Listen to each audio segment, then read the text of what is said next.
Oke, jadi sekali lagi teman-teman, hari ini kita akan bahas CPO. Kita baru upgrade CPO sektor dari netral ke overweight dengan judul A Strong Comeback ya. Beberapa katalis yang kita consider untuk menjadi turnaround dari CPO sektor itu ada banyak ya. Yang pertama itu kita ngeliat dari demandnya itu kencang banget beberapa bulan kemarin ini. Terus habis itu kita ngeliat bahwa dari demandnya juga oke, supply-nya gimana nih? Nah, supply-nya itu ada crunch nanti yang akan kita bahas karena dampak dari El Nino. Terus habis itu kita ngeliat nih setelah demand-nya oke, supply-nya agak tight. Nah, gimana ke depannya dari segi margin-nya? Dari segi margin-nya itu akan expand atau increase karena dari fertilizer price yang udah mulai normalize. Yang akan kita bahas satu-satu ya nanti ya. Jadi kita itu ngelihat bahwa CPO demand dari India sama China itu udah benar-benar kenceng banget beberapa bulan kemarin ini. Nah ini bisa kita lihat India itu import palm oil-nya udah hampir normal ya. Sebelumnya itu kan dia tipis ya bisa dibilang ya, atau rendah banget. Terus kalau China juga sudah mulai importnya itu udah mulai meningkat, dan di bulan Agustus itu dia naik lagi sekitar 20-25%. Jadi kita ngeliat bahwa import atau demand dari India and China ini udah mulai meningkat. To note juga, pengimport CPO terbesar di global itu adalah India. India itu sekitar 9-10 juta ton. Kalau China itu sekitar 8-8,5 juta ton per tahun. Nah, kenapa India sama China ini importnya bisa meningkat banget demand-nya? Karena kita ngelihat bahwa dari CPO price itu sekarang ditradingin diskon di antara ada edible oil lainnya. Ada edible oil itu ada soybean, ada rapeseed, ada sunflower oil. Nah, setiap oil ini tuh saling substitusi. Jadi emang dicari nih siapa yang termurah gitu kan. Nah, tapi yang paling berkorelasi dengan CPO itu adalah soybean. Soybean ini diproduksi kebanyakan di Argentina dan di Brazil. Nah, bisa kita lihat di sini. Kalau bisa saya spotlight. Nah, di sini ini spread antara CPO dan soybean oil itu benar-benar udah gede banget ya bisa dibilang ya. Biasanya itu dia cuma di gap-nya itu cuma segini. Tapi sekarang benar-benar udah meluas banget. Nah, ini kenapa bisa terjadi?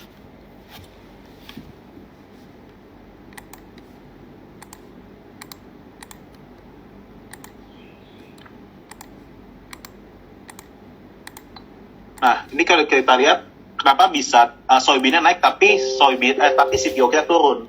Nah, karena ada gagal panen di Argentina. Argentina itu penghasil global soybean kedua terbesar ya. Di dunia ya, itu dia tuh gagal panen karena kekeringan. Nah, kita dari USDA atau dari konsultan luar negeri itu expect soybean production di Argentina itu belum akan pulih sampai tahun 2024, bisa dibilang, karena ada cuaca yang ekstrim di sana.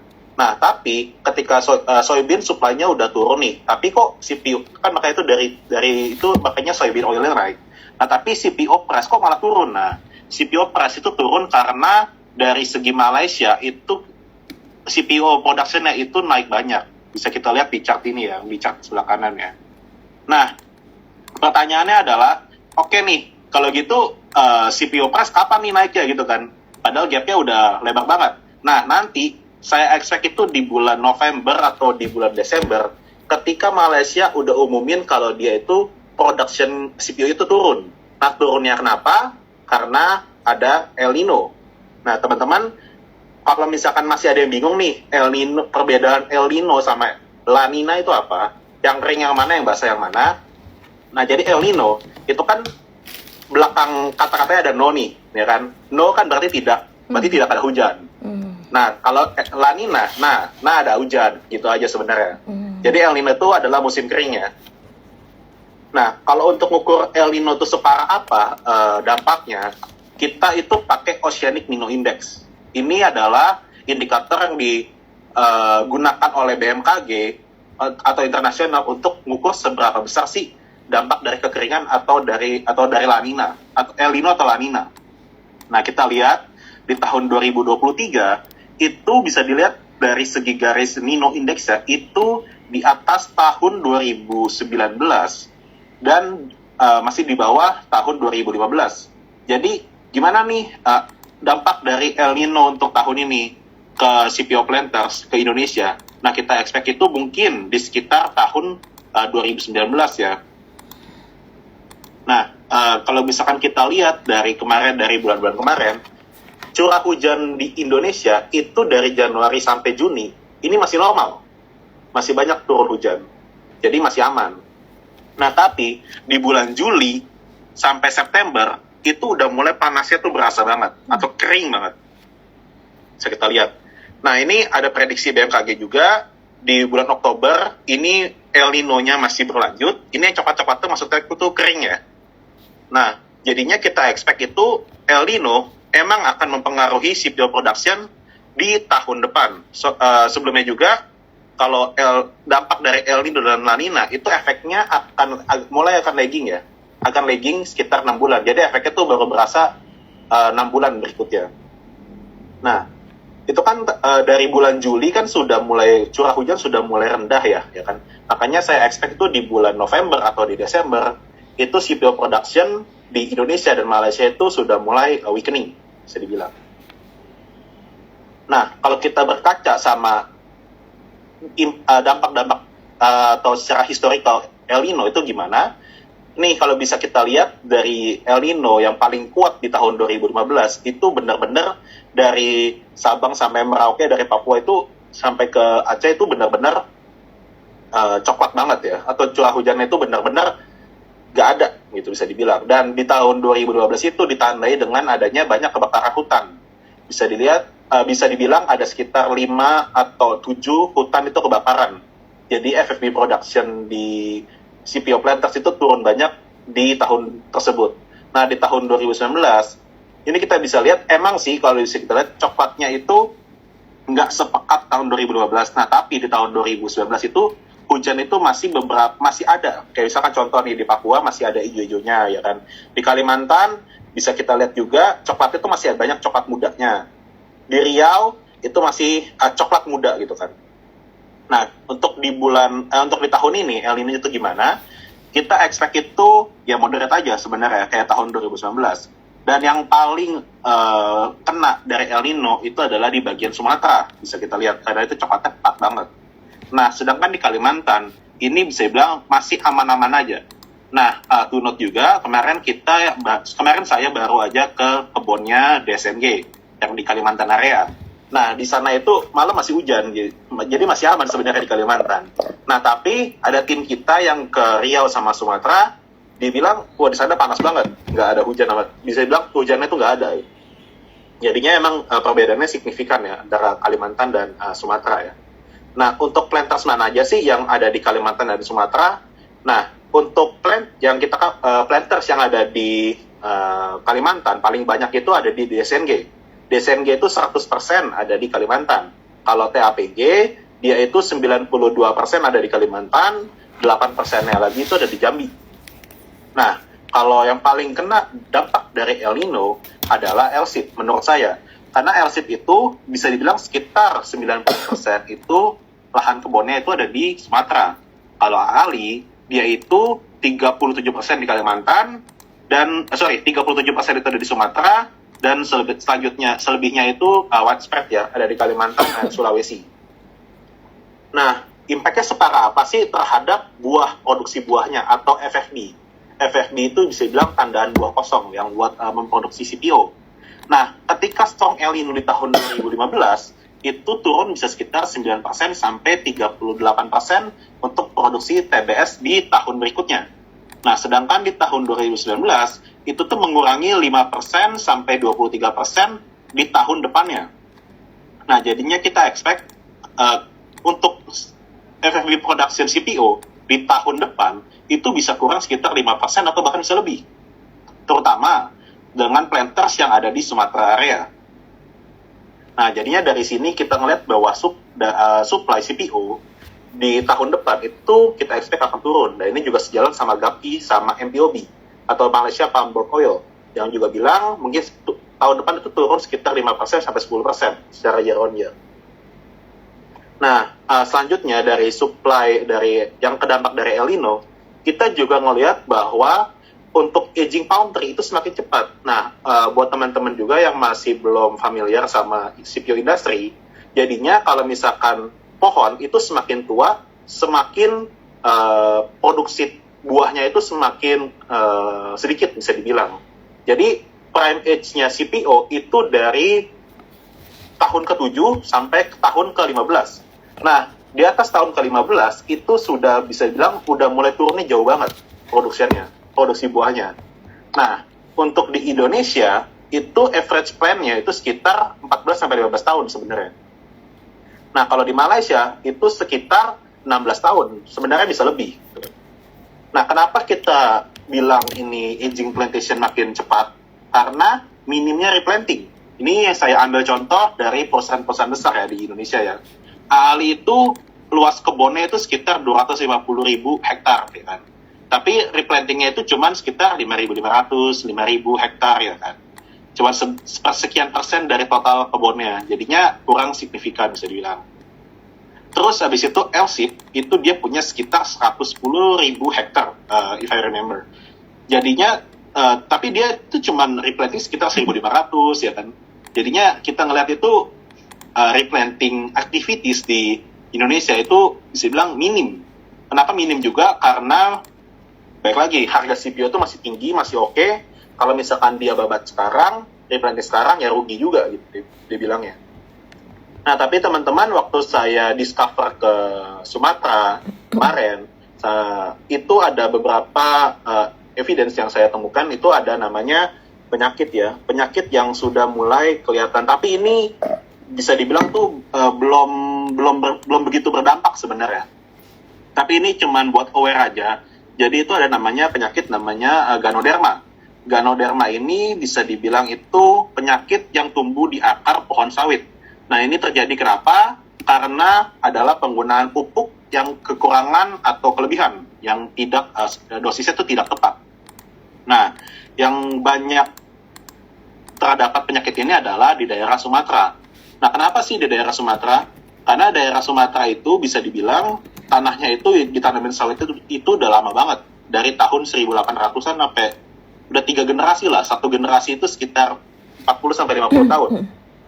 Jadinya kan sawit itu menyerap unsur hara atau zat-zat ya, unsur hara yang besar kan ya.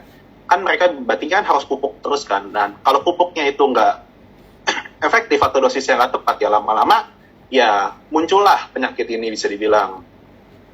Jadi penyakit ini tuh kayak ngegrogotin akar tanaman di kelapa sawit. Dan lama-lama sawit itu ya jatuh karena bisa dibilang bolong ya itu akarnya. Jadi lama-lama jatuh dan berat sebelah gitu kan. Nah, ini tuh belum ada obatnya dan lagi di-develop. Gimana mungkin ya kita harapkan lah untuk segera ketemu. Tapi sebenarnya ini penyakit udah lama, tapi baru banget saya kesana tuh mulai banyak tuh. Mulai banyak pohon-pohon yang berjatuhan gitu kan. Belum ada obatnya, jadi petani-petani di sana, karena ini akarnya itu nyebar, jadinya petani di sana tuh cuman ya udah kita kotakin aja tanahnya gitu kan. Tapi menurut saya sih kurang efektif. Soalnya kan akar tanaman sawit kan bisa bilang besar dan panjang lah sampai bawah ya kan ya. Nah, untuk ini ada penelitiannya dari Journal of Tropical Estate ya. Di Bukit Tinggi, dia itu menyerang pohon yang umurnya tuh paling banyak di sekitar 6-15 tahun. Itu. Jadinya ini mengurangi FFV production atau income dari petani itu sekitar 27%. Nah ini kalau ada yang nanya nih, kalau gitu gimana dong gitu kan? Ya kita menunggu aja ada obatnya dan ada seed-nya atau seed-nya yang bisa tahan terhadap Ganoderma. Untuk yang di Sumatera itu udah generasi ketiga, kalau di Kalimantan itu masih generasi pertama ya. Jadi emang yang di planters yang di Kalimantan area itu oke, bisa dibilang masih aman lah. Nah, untuk area-areanya yang CPO producer di Indonesia itu paling 33% itu berasal dari Kalimantan. Sedangkan sekitar 20-25% itu ada di Sumatera. Dan di paling gede atau the whole area paling gede sendiri itu adalah Riau di 22%. Nah, kalau misalkan kita lihat kan dari demand-nya udah kita bahas, supply-nya udah kita bahas. Nah, yang selanjutnya itu dari pupuk nih. Pupuk kan permasalahan nih dari kemarin kan ya. Yang nyebabin makanya margin-margin para CPO players itu turun kan. Jadi fertilizer itu nyumbang sekitar 20-25% of total COGS-nya CPO planters. Jadi ini benar-benar berdampak banget. Nah, untuk pupuk itu sempat spike itu karena ada perang Rusia-Ukraine. Karena harga gasnya naik, terus habis itu supply crunch di pupuk, harga pupuk itu bisa sampai double atau triple gitu kan. Nah, waktu harganya di peak, itu supply nggak ada, jadi para CPO players itu harus ngelok supply pupuk di harga yang tinggi. Nah, makanya di tahun ini, itu CPO players itu kurang oke lah, bisa dibilang marginnya itu turun dari tahun sebelumnya. Tapi teman-teman yang on the bright side, itu pupuk udah mulai turun. Nah, pupuk mulai turun ini kenapa? Karena dari satu, gas price-nya turun. Kedua, dari dari pupuk-pupuk company, itu dia nambahin production capacity-nya. Supaya nggak terjadi spike kayak kemarin-kemarin ini. Nah, jadi pupuk itu ada 3 komponen sebenarnya. Ada pupuk namanya kan NPK, ya kan? Nitrogen, potasium, sama potas, ya kan? Nitrogen itu jadi urea, bisa dibilang kayak ESA ya. Itu nanti jadi urea. Terus habis itu potas, itu yang nanti kita bahas. Jadi global urea production itu di tahun 2022 itu cuman sekitar 180 juta ton, ya kan? Tapi karena perang Rusia-Ukraine itu bisa dibilang para pemain-pemain urea itu nambahin production capacity-nya gitu kan. Ya bahkan ESA juga nambahin production capacity-nya kan ya. Nah, dari Bloomberg itu expect di tahun 2028 production urea di global itu mencapai 206 juta ton gitu kan. Nah, habis itu dari segi price-nya gimana nih ya kan? Nah, kita tuh ambil indikator dari Fitch Ratings ya. Fitch Ratings itu expect harga urea turun ke $300 per ton hingga ke $270 per ton dari sebelumnya itu 662 ton. Karena dari penambahan production capacity dan gasnya turun ya kan. Dari ureanya ini turun, terus gimana nih selanjutnya? Kan ada banyak nih, ada potasium sama potas kan. Nah, dari segi fosfatnya itu ada namanya perusahaan OCP. OCP ini adalah perusahaan fosfat terbesar di Kanada. Jadinya dia itu, karena dia tahu nih kemarin itu kan harga fosfat itu naik banget kan ya. Dan ini kan nyebabin makanya food inflation kan. Makanya dia itu juga nambahin nih production capacity-nya. Dan dia bahkan udah invest sekitar 13 juta US dollar kalau nggak salah. Nah, untuk nambahin production capacity-nya, ya kan. Nah, oleh karena itu, dari Fitch itu juga expect fosfat itu turun dari 309 dolar per ton turun ke 250 dan hingga ke 100 dolar per ton di tahun 2026. Terus habis itu ada potas. Ini kita expect dari Mosaic. Mosaic ini adalah the second biggest potash producer in the world dari Kanada juga. Dia itu juga nambahin production capacity-nya gitu kan. Nah, dari segitu juga dari Fitch juga expect kalau dari segi potas itu juga harganya turun dari 514 dolar per ton hingga ke 230 dolar per ton di tahun 2025 sampai 2026. Jadi kita lihat ini dari segi pupuk juga sudah mulai diekspektasi untuk turun ya. Dan teman-teman juga ini kalau saya boleh share itu TAPG itu udah ngelok harga pupuk di second half tahun ini itu turun sekitar 25% sampai 30% ya dibandingkan dengan first half. Nah, di tahun ke depan, TAPG itu udah secure pupuk dengan harga pupuk tuh harga sebelum Rusia-Ukraine perang. Nah, jadinya untuk massive margin expansion di tahun depan itu TAPG yang udah secure. Kalau di SNG, dia itu belum secure untuk tahun depan, dia itu baru bilang ekspektasi turun sehingga sekitar 25-30%. Gitu, teman-teman. Nah, itu kan dari segi pupuknya oke nih. Nah, yang paling mungkin teman-teman nanya-nanya nih, kalau yang kemarin itu kan ada CPO export ban ya kan. Nanti kalau harga CPO-nya naik, di ban lagi nggak nih? Nah, ini saya expect enggak.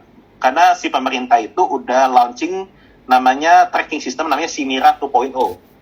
Simira ini maksudnya adalah sistem minyak goreng curah gitu kan. Nah teman-teman, kalau misalkan kita lihat dari lebaran kemarin, harga minyak goreng curah di pasaran, di tradisional dan modern market itu nggak begitu naik, ya kan?